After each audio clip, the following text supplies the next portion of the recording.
what's going on, Underwear Crew? Hope you're having an amazing day today, and let's get into the video. We're going to be explaining the Haunted by Daylight event and how to progress towards your way to collecting all the items from the event, and also giving you some small bits of information along the way.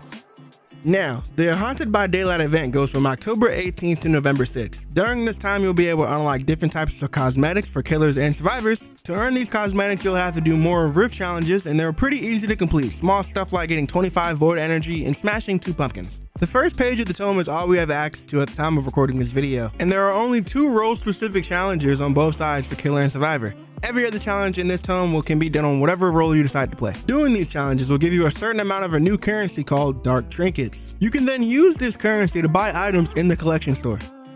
Another thing you'll be working towards is the milestone rewards. For every 6 and then 12 and then 21 rewards you buy, you unlock a different thing. So the first one you unlock is a Void Pumpkin Charm, the second one is a head for Meg, and the last one is a Night Head. Now, since there's a whole bunch of challenges that required you to collect a certain amount of void energy, let's explain how to get it.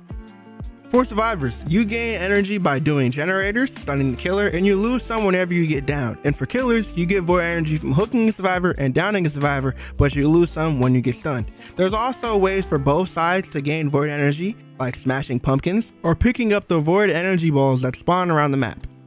Once you had void energy, you can look for these void rifts around the map. They're highlighted in orange if you currently can't see them in your line of sight. You can take your void energy and bank it into this rift. The bigger chunk of void energy you bank, the more blood points you get. So try to get as much as you can before you go bank. Whenever you bank some of your void energy, you get a haste status effect. Also, it helps you build towards opening the void. Opening the void requires players to reach an unknown amount of energy banked inside the rifts.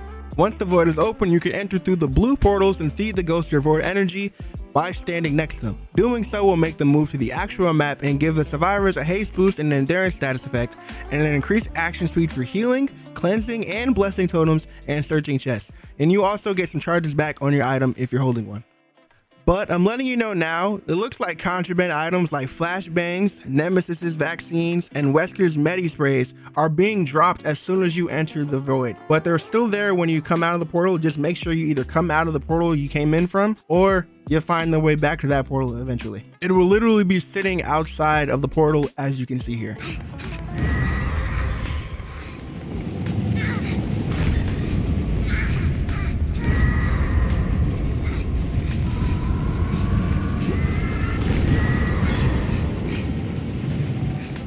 Once outside the void, the ghosts will be highlighted and you can interact with them again for another haste boost, or you can leave it to scare the killer or survivor depending on the side, leaving them with a hindered effect. Now, if you feed the ghost as a killer, you will get a haste status effect as well, but you will also gain undetectable.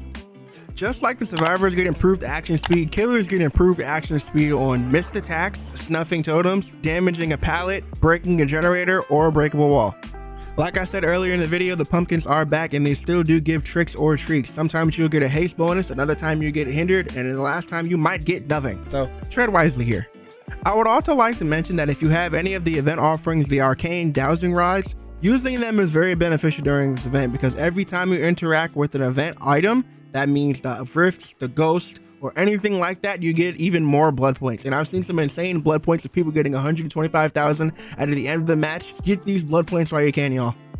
Now I got a little bit more information for you guys before we close the video out. First off, as you can see on screen, there is a new event calendar. They will be giving away blood points and rift fragments as you log in. There's also an in-game store sale for all skins and even some characters. Most of the prices have been slashed in half, if not more. So if there's a character or a skin that you've always want, go ahead and get it. I'm not seeing this on Steam, but I also know there is one active on PlayStation. So if you're on PlayStation and you want to spend the real money, go ahead. But if you have the sales, go buy it through there.